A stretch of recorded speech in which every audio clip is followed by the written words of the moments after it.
آج کی رات شب جمعہ، آج کی رات زمانے کے امام کو خاص طور پہ یاد کرنے کی رات ہے. خاص طور پر میں نے اس لیے کہا کہ ویسے تو مومن 7 days a week 24 hours a day امام کو یاد کرتا. ہمارے پاس وہ کرسچینٹی کی طرح کا کنسپٹ نہیں ہے کہ ویک میں ایک دن یاد کرو اللہ کو، چرچ میں جا کے 6 دن آزاد. 24 hours 7 day a week امام زمانہ کو یاد کرنا ہے، لیکن اسپیشلی آج کی رات، کیونکہ most expected day of the week جمعے کا دن کہ جب امام آئیں گے. کنفرم نہیں ہے، سیٹرڈے کو بھی آ سکتے، لیکن سب سے زیادہ ایکسپیکٹیشن جمعے کی فجر کا وقت ہے، تو شب جمعہ کا اینڈ. تو آج کی رات خاص امام کو بھی یاد کرنا. یاد کرنا کسے کہتے ہیں؟ پریپریشن کرنا، لیکن وہ ایک بالکل ڈیفرنٹ سبجیکٹ. لیکن امام کو تو ہر شب جمعہ یاد کرنا. جب کسی معصوم کی شہادت کی تاریخ آ جائے تو اور زیادہ یاد کرنا. ولادت کی رات آ جائے تو اور زیادہ یاد کرنا، کیونکہ اس معصوم یا معصومہ پہ جو ظلم کیا گیا اس کا ریونج اور انتقام زمانے کے امام کو لینا. اب شہزادی کونین کا جب ذکر ہو رہا ہے، شہزادی کے مصائب نہیں پڑے، پہلے دن تھے. ایک آج کی رات شب جمعہ ہے تو کچھ آنسو تو آج بھی ہم کو بہانا ہے، لیکن شہزادی کونین کو جب یاد کیا جائے گا اور ان کے وہ مظالم، ان پر ہونے والے مظالم یاد آئیں گے. وہ بھی شہزادی کا ایک لقب، السلام علیک ایتھا المظلومۃ المقہورۃ المضطہدہ، یہ بھی ایک لقب. لیکن اس پر آپ پہ ہمارا سلام، آپ پر ظلم کیا گیا، آپ کا حق چھینا گیا، آپ کے پہلو پہ کوڑا مارا گیا. لیکن اس ظلم کا بدلہ یا انتقام کون لے گا؟ زمانے کا امام تو ویسے ہی شب جمعہ یاد کرنا ہے امام کو، لیکن آنے والا امام، اب آئی ایم پریٹی شیور کہیں نہ کہیں آپ کے یہاں ویک میں دعائے ندبہ بھی ہوگی. زیادہ تر تو فرائیڈے کی صبح ہی لوگ پڑھتے ہیں دعائے ندبہ. تو دعائے ندبہ کے اندر میسج کیا کہ زمانے کا امام آل محمد کا ریونج تو لے گا، لیکن خالی آل محمد کا نہیں، وہ تو سب سے پہلے تمام انبیاء کا، اولاد انبیاء کا، ہر مظلوم مومن کا جو مارا گیا، ان سب کا ریونج زمانے کے امام کو لینا. پاکستان میں شہادتوں پہ شہادتیں ہو رہی ہیں، اس کا ریونج کون لے گا؟ بحرین کے اندر شہادتیں ہو رہی ہیں، سعودی عرب میں شہادتیں ہو رہی ہیں، عراق میں مومنین شہید کیے جا رہے ہیں.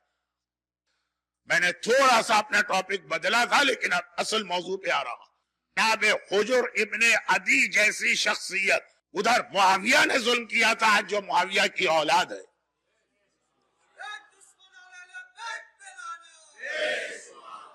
اتنا بڑا ظلم ہوا. ایسے تو خالی یہی ظلم کافی ہوتا ہے، یعنی ظلم کی کیٹیگری میں آنے کے لیے، کہ اگر زری توڑ دی جائے، زری توڑی گئی، قبر کھودی گئی، قبر میں سے میت کو نکالا گیا. لیبنیز رپورٹر تو یہ لکھ رہا کہ وہ ڈیڈ باڈی بالکل فریش اور تازہ تھی، آج 1400 سال کے بعد بھی. ان ظالموں نے اس کو نکالا اور خدا معلوم کہاں لے کے گئے. لیکن حجر ابن عدی گویا ایک بار نہیں 2 بار شہید ہوئے ہیں، ایک معاویہ کے زمانے میں معاویہ کے آرڈر سے، اور ایک آج سیریا کے حوالے سے، سیریا کے سو کالڈ فریڈم فائٹر، جنہوں نے ایک بار نہیں بار بار کہا اور اوپنلی کہا کہ ہمارا ایجنڈا ہڈن ایجنڈا نہیں، اوپن ایجنڈا زینبیہ کو ختم کرنا ہے. اصل ہمارا ٹارگٹ شہزادی کونین کی وارث اور بیٹی عقیلہ بنی ہاشم زینب کبریٰ سلام اللہ علیہا کا روزہ، اصل ہمارا وہ مقصد ہے. جیسے وہابیت نے جب 1926 میں جنت البقیع پہ اٹیک کیا تو معصومین کے روزے گراتے وقت کہہ رہے تھے کہ حاضر صنم الاکبر، پیغمبر کی قبر کی جانب اشارہ کر کے کہ سب سے بڑا بت تو یہ ہے، اصل میں تو اسے ختم کرنا. اور آج وہ سیریا کے فریڈم فائٹر جو ایک ایک کر کے مختلف روزوں اور صاحبان ایمان کی مسجدوں پہ حملے کر رہے ہیں، کہہ چکے ہیں کہ اصل ہمارا ٹارگٹ وہ ہے، آخر میں ہمیں وہاں جانا، اور بار بار اپنے اس ایجنڈے کو پروف کر رہے ہیں. حجر ابن عدی رسول خدا سے لے کے امام علی تک کا اور امام علی سے لے کے آقا حسن مجتبی سے لے کے آقا حسین تک کا ایک انتہائی اہم صحابی.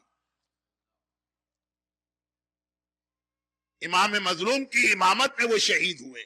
رسول کی رسالت پائی، امام علی کی امامت، امام علی کی شہادت کے بعد امام حسن کی امامت، امام حسن کی شہادت کے بعد امام حسین.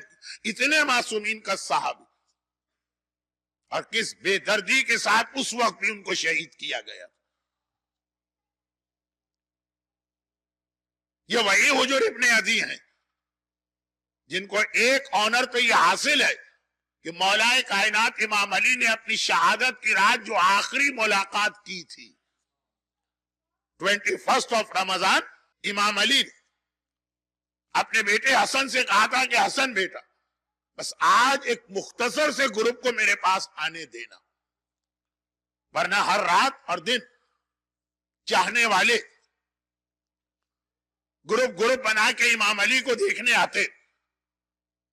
کہا آج کی رات تمہارا بابا بہت کمزور ہو گیا ہے اور بہت تھک گیا. آخری گروپ صرف 7 آدمی تھے اس میں. اس کے بعد پھر امام علی فیملی کے باہر کے کسی آدمی سے ملاقات نہیں کی. پھر امام علی کی وصیتیں اپنے بیٹوں اور بیٹیوں سے شروع. وہ جو لاسٹ 7 کا گروپ تھا اس میں حجر ابن عدی شامل تھے، اور امام علی کی حالت دیکھ کے رونے لگے تھے. تو امام علی نے کہا تھا کہ اے حجر تم پر بھی ایک وقت ایسا آئے گا کہ ایک ملعون جو حلال کی اولاد بھی نہیں ہے تم سے یہ ڈیمانڈ کرے گا کہ میرا نام لینا چھوڑ دو. حجر نے کہا مولا میں مر جاؤں گا. یہ کیسے ہو سکتا؟ کہا اور یہی ہوگا تم مار دیے جاؤ گے ہماری محبت میں. امام علی کی جو علم غیب اور فیوچر کے حالات کے بارے میں امام علی پہلے سے نیوز دیتے تھے، تو اپنی شہادت کے موقع پہ لاسٹ نیوز جو تھی وہ حجر ابن عدی کی شہادت تھی. اور ان کا ایک واقعہ میں بہت پڑھتا ہوں، اور مجھے معلوم ہے کہ آپ حضرات جو پتہ نہیں کہاں سے کس طرح وقت نکال کے آتے ہیں، آپ کا ٹائم ویسٹ نہ ہو. تو جو بہت مشہور واقعات ہیں میں اس کو پڑھتا بھی نہیں ہوں، خالی اشارہ کرتا ہوں. یہی حجر ابن عدی تھی. تربیت اولاد جو 2 شہزادی کے کانٹیکس میں ہمارا ایک چھوٹا سا سبجیکٹ بھی بن رہا تھا، اولاد کی تربیت. بلکہ کل رات کی مجلس کا تو شاید اصل سبجیکٹ وہی تھا. تربیت اولاد کے لیے خاص طور پہ میں حجر کا واقعہ پڑھتا ہوں کہ جب حجر کو شہید کیا جانے لگا تو حجر نے 3 وصیتیں کی تھی، جن میں سے وصیت یہ تھی کہ پہلے میرے بیٹے کو میرے سامنے شہید کرو پھر مجھے مارنا. جو کوئی بوڑھا باپ کبھی یہ نہیں کہتا. باپ کہتا ہے پہلے میں مروں، اور حجر کہتے ہیں پہلے میرا جوان بیٹا مرے. اور ریزن یہی بتاتے ہیں کہ اگر میں مر گیا، معاویہ نے حجر کے بیٹے کو آفر کیا تھا، بلکہ سارے گروپ کو جو حجر کے ساتھ گرفت سوائے حجر کی سب کو آفر کی تھی کہ اگر تم امام علی کو چھوڑ دو گے تو ہم تمہیں فری کر دیں گے. تو کہا جب تک میں زندہ ہوں باپ کی ایک عزت ہے، باپ کا ایک احترام ہے، باپ ریشر، میری وجہ سے میرا بیٹا مر جائے گا اپنے ایمان کو نہیں چھوڑے گا. لیکن مجھے ڈر لگ رہا ہے کہ اگر پہلے میں مر گیا آج اب بیٹے کے اوپر سے ایک مورل پریشر ختم ہو گیا، کہیں ایسا نہ ہو کہ وہ سلپ کر جائے اور اپنا ایمان، مجھے بیٹے کا ایمان بچانا ہے، بیٹے کی جان نہیں بچانا. اب یہ حجر ابن عدی کا واقعہ 40 منٹ میں پڑھا جاتا ہے، لیکن چونکہ بہت ہی فیمس بھی ہے اور میں نے بھی کئی بار پڑھا ہے، اس لیے میں اس کو بہت کر کے اپنے آج کے سبجیکٹ پہ آ رہا. وہ حجر ابن عدی جس نے اپنا اتنا ایمان ظاہر کیا کہ میرا جوان بیٹا میرے سامنے مارا جائے، بیٹے کی ڈیڈ باڈی دیکھنا مجھے قبول ہے، لیکن اتنا سا رسک بھی نہیں لوں گا کہ اس کے ایمان کو کوئی خطرہ نہ پہنچے.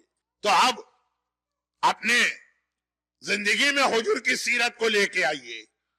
کیا ہم بھی اپنی اولاد، اپنے بیٹے اور بیٹیوں کے ایمان کے لیے اتنے ہی پریشان ہیں؟ کیا ہم بھی اس کا اتنا ہی خیال کر رہے ہیں؟ کیا کبھی ہم نے سوچا ہے کہ اس وقت ہماری ذرا سی نیگلنس، ہم ذرا سا نیگلیکٹ کریں مسئلے کو تو 3rd جنریشن میں کیا ہو جائے گا؟ کیا ہم اپنی آنکھوں سے نہیں دیکھ رہے کہ انگلینڈ میں کیا ہو رہا ہے، یورپ میں کیا ہو رہا، اور یہاں بھی جو 3rd جنریشن ہے وہ کہاں کس منزل پہ پہنچی؟ حجر مظلوم، علی کی محبت میں مارا جانے والا، معاویہ اور معاویہ کے گورنر زیاد ابن ابی کے خلاف پہلا پروٹیسٹ کرنے والا. آج ایک بار پھر ان پہ ظلم ہوا, ان کی قبر کو کھودا گیا, ان کی ڈیڈ باڈی کو قبر سے نکالا گیا.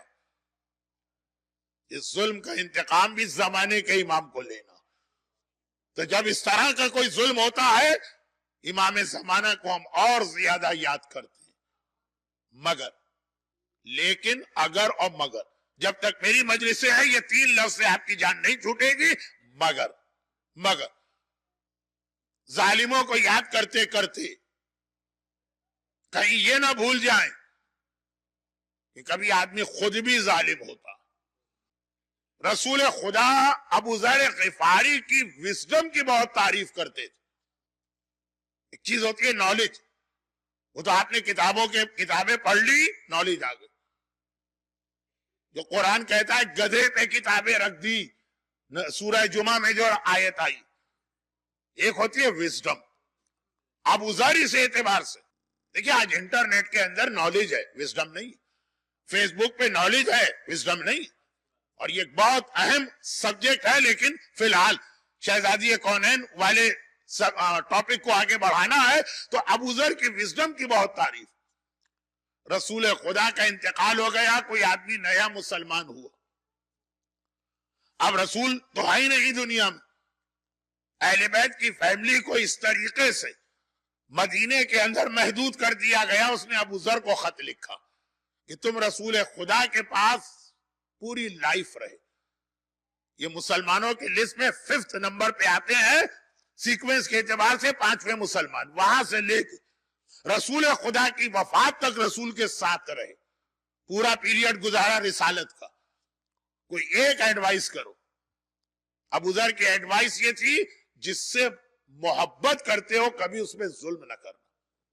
وہ ذرا چکرا گیا, کہا کہ ہے ابو ذر, اگر ایک نارمل ایڈوائز ہوتی ہے کہ کسی پہ ظلم نہ کرو, وہ سمجھ میں آتی. جس سے سب سے زیادہ محبت کرتے ہو, محبت کرنے والے پہ تو آدمی کبھی ظلم نہیں کرتا, اس کی وجہ سے دوسروں پہ ظلم کرتا. اپنی اولاد سے محبت ہے, اپنی بیوی سے محبت ہے, اپنی شوہر سے محبت ہے, اپنے بزنس سے محبت ہے, اپنے مکان سے محبت, جس سے محبت, اس کی وجہ سے آدمی دوسروں پہ ظلم کرتا.